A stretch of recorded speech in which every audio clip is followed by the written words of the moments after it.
नमस्ते साथियों। साथियों, इस प्रस्तुतिकरण में मैं एक सूत्र पर बात करूंगा। निर्लंब उपनिषद के जो 35वां प्रश्न पूछा गया है उसमें यह सूत्र आया है, ब्रह्म सत्य जगत मिथ्या। इस सूत्र को ज्यादातर प्रसिद्ध जो किया है वो आदि शंकराचार्य जी ने किया है। उन्होंने ब्रह्म सत्य जगत मिथ्या पर डिबेट करते हुए इसी सूत्र को विजय घोषित किया था, करवाया था अपनी जीत के जरिए।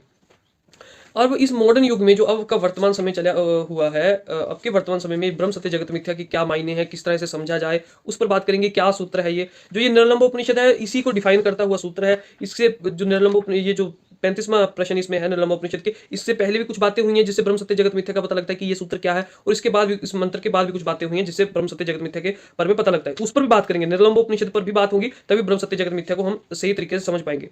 तो पूरी तरह से समझेंगे। पहले जो जो इसकी शाब्दिक जो चीज़ है उससे जुड़ी हुई जो इसके साथ विषय जुड़ते हैं उस पर बात कर लेते हैं, ताकि ये जब पता लगे, ओवरऑल इसका पता लगे सिंपल जो भाषा में कि क्या मतलब है इसका। तो ब्रह्म सत्य जगत मिथ्या। तो पहले जाने कि पहला जो शब्द है, पहले ब्रह्म सत्य। तो जो ब्रह्म ब्रह्म है वो क्या है, पहले ब्रह्म के जो अंडर जितने भी आ जाते हैं यहाँ पर, ब्रह्म सत्य जगत मिथ्या। तो ब्रह्म क्या है वो तो हम कवर करते ही रहते हैं, लेकिन ब्रह्म किसे कहा गया है, यानी सत्य किसे कहा गया है। फिलहाल बात हो रही है कि ब्रह्म सत्य यानी किसको सत्य कहा जा रहा है। तो जब हम उपनिषद देखें, चाहे हम अपना कठोर उपनिषद देखें, छांदोग्य उपनिषद देखें, चाहे बहुत सारे प्रश्न उपनिषद देख लें, केन उपनिषद में भी बहुत जगह पर ये बात हुई है कि सब कुछ ब्रह्म का ही भाग है, सब उसी का स्वरूप है, सब उसी के अंदर आता है, सब उसी का है। बस उसे लग भिन्नता में कर दिया जाता है। कठोपनिषद में बात आई है और छांदोग्य उपनिषद में बात आई है। और ऐसे ही बताया जाता है कि जब जैसे एक उदाहरण दिया जाता है कि अनेकों जब नदियां होती हैं वो अपना नाम रूप त्याग देती हैं तो उसी महासागर का हिस्सा होती हैं। या कई उपनिषदों में, अष्टावक्र गीता में बात आई है कि जैसे समुद्र है, समुद्र का एक बूंद हवा में उछली तो वो अलग से डिफाइन होती है कि समुद्र की बूंद, लेकिन वो सागर का हिस्सा ही होती है। तो जो ये बात है, जो ब्रह्म सत्य है, यानी कि सब कुछ ही ब्रह्म ब्रह्म का स्वरूप ये है, ब्रह्म का भाग ही है। जो जो ये उत्पत्ति हुई है उसे भी ब्रह्म कहा गया है, जो अनंतता है उसे भी ब्रह्म कहा गया है। यानी कि सब ब्रह्म ने नहीं किया है, लेकिन जो भी है वो ब्रह्म ही है। जो ब्रह्म का विस्तार है वो भी ब्रह्म ही है। जो उत्पत्ति है, उत्पत्ति हो रही है, वो भी ब्रह्म ही है। तो उसे एक तरह से ब्रह्म का ही किया हुआ, ब्रह्म में ही समाहित माना जाएगा। तो सब कुछ ब्रह्म ही है। तो आगे शब्द आता है ब्रह्म सत्य जगत मिथ्या। तो जगत मिथ्या, इस मिथ्या शब्द का अर्थ ये होता है कि जो चीज होती नहीं है। मिथ्या शब्द का मतलब है जो चीज होती नहीं है लेकिन हमें दिखती है। जैसे कि भूत होते नहीं है, लेकिन कोई लोग ऐसा दावा करते हैं कि हमें भूत दिखा। तो वो होता नहीं है लेकिन हमें दिखता है। तो ब्रह्म सत्य जगत मिथ्या। ब्रह्म क्या है? सब कुछ ही, सब रूप है, जो भी उत्पत्ति है, अनंतता, सब ब्रह्म ही है।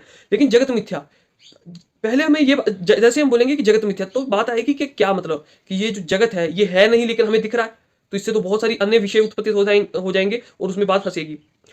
लेकिन हमें इस बात को समझना पड़ेगा कि जब हम कहते हैं जगत, तो जगत है कहाँ। ये जो जितने भी आपने घर बनाए हैं या पेड़ पौधों को नाम दिए हैं, जो रंगों के नाम रखे हैं, जो फलों के नाम रखे हैं, जो किताबों की चीजें हैं, जो ज्ञान की चीजें हैं, ये तो एक यादों का ढेर है। ये तो एक आपने अपने अनुसार चीजें लिख ली हैं। अगर कुछ ना कहा जाए इसके बारे में तो इतना बात है कि आप पेड़ का नाम कुछ और भी रख सकते थे, आप किसी फल का नाम कुछ और रख सकते थे, फूलों के नाम पर रख सकते थे, आप पत्थरों को फूल कह सकते थे, आप कुछ भी कर सकते थे। तो आप पर आपने नाम रंगों रूपों में संसार बटाया हुआ है, लेकिन ये असल में ब्रह्म ही है। आपकी कोई भी व्याख्या संज्ञा इस पर काम नहीं करती। इसे बहुत थोड़ा सा डीप जारी बात समझिए कि ये सब कुछ ब्रह्म का विस्तार है। आप किसी को डेफिनेशन नहीं दे सकते कि आप, जैसे कि एक शब्द आता है जीवात्मा, तो जीवात्मा परमात्मा का भाग ही है। जो जीव है वो जो ब्रह्म का ही भाग है, परंतु उसे अलग से डिफाइन कर दिया जाता है। परंतु यह है एक मिथक बात है।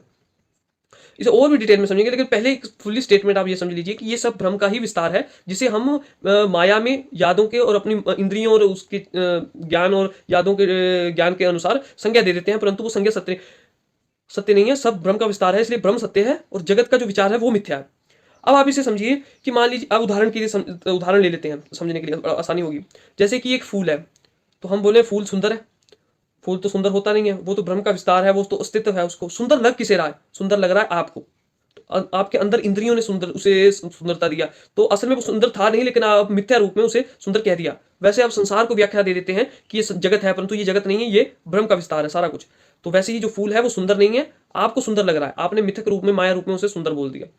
अब मान लीजिए आपके सामने पेड़ है या संसार दिखता है, रेगिस्तान दिखता है, ये सब, तो आपको वो अस्तित्व सच में है, वो रेगिस्तान, पेड़ पौधे सब कुछ है। लेकिन रेगिस्तान क्या होता है, रेगिस्तान का नाम, पेड़ क्या होता है, पेड़ का नाम, वो किस रंग का है, वो सब आपने तैयार किया है। आप पेड़ के रंगों को कुछ और भी बोल सकते थे, आप पेड़ को फूल भी बोल सकते थे, आप पेड़ को कुछ भी नाम दे सकते थे। तो जैसे अलग अलग भाषाओं में अलग अलग नाम दिया गया है। कुछ भाषाओं में किसी शब्द के लिए किसी चीज के लिए नाम नहीं है, किसी चीज के लिए नाम कुछ मतलब कि सही नहीं है, ऐसा ऐसा हमारा मानना, इससे हमें ये पता लगता है कि हर चीज एक, हर किसी ने बस अपनी यादों और एक गणनाओं, अपनी यादों के हिसाब से, अपनी समझ के हिसाब से चीजें गढ़ी हैं। ये संसार की व्याख्या, जो हम संसार की व्याख्या करते हैं, चीजों की व्याख्या करते हैं, सब की सब हमने अपने ही तरीके से अपनी यादों इंद्रियों के आधार पर गढ़ी हैं। तो वो मिथकता है, सत्य में ऐसा कुछ नहीं है। पेड़ का नाम पेड़ असल में नहीं है, वो हमने मिथक रूप में रख दिया है। तो देखिए, इसी निर्लंब उपनिषद में ब्रह्म सत्य जगत मिथ्या जिसमें आया, इसमें ये बात आती है कि बंधन क्या क्या है और छोड़ना है उस बंधन को। तो बंधन कि मैं हूं, ये बंधन मैं हूं कैसे? मेरा जन्म हुआ, एक शरीर का जन्म हुआ, फिर मैंने विचार करना शुरू हुआ, तो विचार में मेरा जन्म हुआ। असल में मेरा जन्म नहीं हुआ, लेकिन विचारों में हमने अपनी कल्पना की कि मैं कुछ हूं, लेकिन वो तो सिर्फ शरीर ही था। तो एक विचार की मैं हूं, वो उसको छोड़ना है। इस संसार में जो भी बंधन है, आपके जो भी रिश्ते हैं, वो सिर्फ काल्पनिक रिश्ते हैं बनाए हैं, वो छोड़ने हैं। फिर जो हम मूर्तियां बना लेते हैं कि हम इसकी पूजा करेंगे तो हमें ये कुछ प्रदान करेंगे, ईश्वरीय जो मूर्तियां हैं, वो बंधन है। ये निर्लंबोपनिषद में लिखा हुआ है। निर्लंबोपनिषद में आपकी वर्ण जाति ये सब यहाँ तैयार की गई है। इसी निर्लंबोपनिषद में आपको इसका जो 10वां जो मंत्र है उसमें बात आती है कि जो शरीर है और आत्मा है उसकी जाति नहीं होती, यानी जाति वर्ण कुछ नहीं होता। निर्लोम उपनिषद कह रहा है कि जाति और वर्ण कुछ नहीं होता। और एक और उपनिषद है, उसमें भी बहुत अच्छी डिटेल्स में बात की गई है।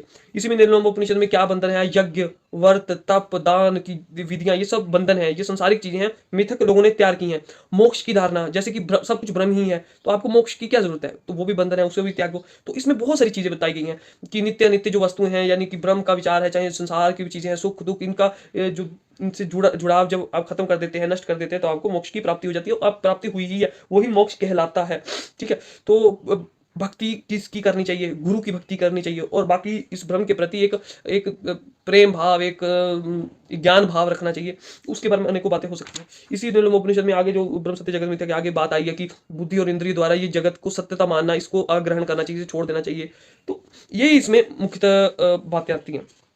तो ओवरऑल आपने सारा उपनिषद पढ़ेंगे, या मैंने जितना आपको बता दिया, बात मैं आपको मेन बता दूं कि ब्रह्म सत्य जगत मिथ्या का मतलब ये है कि संसार में सब कुछ ब्रह्म का विस्तार है, ब्रह्म सत्य है, सब कुछ उसी के जो उत्पत्ति हुई है उसे भी ब्रह्म कहा गया है, अनंतता को भी ब्रह्म कहा गया है, सत्य को भी ब्रह्म कहा गया है। अपनी इंद्रियों द्वारा, जो हम अपनी इंद्रियों द्वारा इस जगत की व्याख्या करते हैं कि ये है वो ये है, अच्छा है बुरा है, पेड़ है पौध है, भक्ति करो, ये करो, उपासना करो, तप करो, ये करो वो करो, ऐसा करना चाहिए, जीवन ऐसा जीना चाहिए, ये वो सब मिथ्या है। जितना भी आप सोचने, जितने भी विचार किताबों में लिखे गए हैं, सिर्फ गढ़े गए हैं।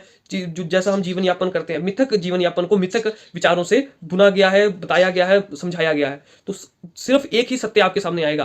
अगर ब्रह्म सत्य जगत मिथ्या को और कई कैटेगरीज में हम बांटे, तो ऐसा भी बात आती है कि जैसे आप बोले कि एक पेड़ है, आप किसी पेड़ की बात करें, 100-200 साल के बाद, 300 साल के बाद वो पेड़वा नहीं होगा। एक मनुष्य 100-200 साल के, 100-105 इतने साल के बाद नहीं होगा।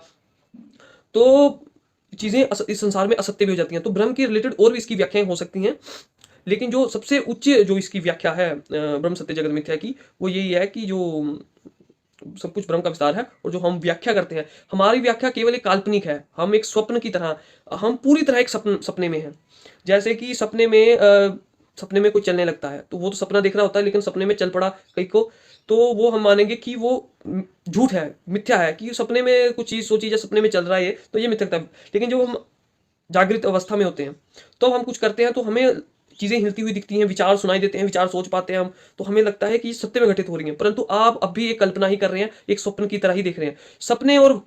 सपने देखने में और जब जागे हुए उसमें फर्क इतना है कि जब जागे हुए में आप सपना देख रहे होते हैं, जागे हुए सपने में, और सोए हुए सपने में, सोते वक्त देखे गए सपने में और जागते वक्त अब जो मैं सपना देख रहा हूँ, इसमें इतना फर्क है कि अब मैं चीजें असल में हमें लगता है कि हिल डुल रही हैं, हम चीजें कर पाते हैं, हमें बहुत हद तक इंद्रियों द्वारा भी चीजें महसूस होती हैं, इसको बहुत हद तक हम सत्य मान लेते हैं। तो लेकिन ये भी एक सपने की तरह ही है, यानी मिथ्या ही है, यानी कल्पना ही है। तो ये है इसका ब्रह्म सत्य जगत मिथ्या का सूत्र, कि सब कुछ मिथ्या है, जो भी ग्रहण हम करते हैं, असल में सिर्फ ब्रह्म ही सत्य है, वो विस्तार ही सत्य है, जो इस इंद्रियों के पार सत्य है। जब आप इंद्रियों को त्याग करेंगे, जब आंखें जब ये मनुष्य शरीर द्वारा नहीं देखा जा सकता वो सत्य, जब केन उपनिषद में हम देखेंगे, तो क्या है बात की जो सत्य है, यानी कि अगर मेरे पास हाथ ना हो, मान लो कि इंसानों के पास हाथ ना होते, तो वो टच करने वाली उनके लिए चीज होती ही नहीं इस संसार में। और मान लीजिए हमारे पास कोई इंद्रिय ना होती, तो इस संसार में क्या सत्य होता? मान लीजिए हमारे पास जितनी इंद्रियां हैं, मतलब शरीर ही नहीं होता, मतलब कुछ नहीं होता, तो इस संसार में सत्य क्या होता? अगर इंसान अपनी इंद्रियों द्वारा सत्य ना देखे, तो इस संसार में असली सत्य है क्या? वो ब्रह्म का सत्य है, यानी वो जो निरंतर एक शून्यता फैली हुई है, वो है संसार का सत्य। इंद्रियां तो बांधती हैं, वो एक बंधन में बांधती है। पेट होगा तो आपको भूख लगेगी, पेट ना होगा तो पेट भूख जैसी संसार में कोई चीज ही ना होगी। तो आपकी इंद्रियां एक तरह का बंधन क्रिएट करती हैं, एक तरह की माया क्रिएट करती हैं, संसार से जोड़ती हैं, परंतु सत्य से वो सत्य नहीं होती हैं। सत्य कुछ और है संसार का, वो शून्यता में है, जिसे हम बता नहीं सकते, समझा नहीं सकते, देख नहीं सकते, सुन नहीं सकते। ये बात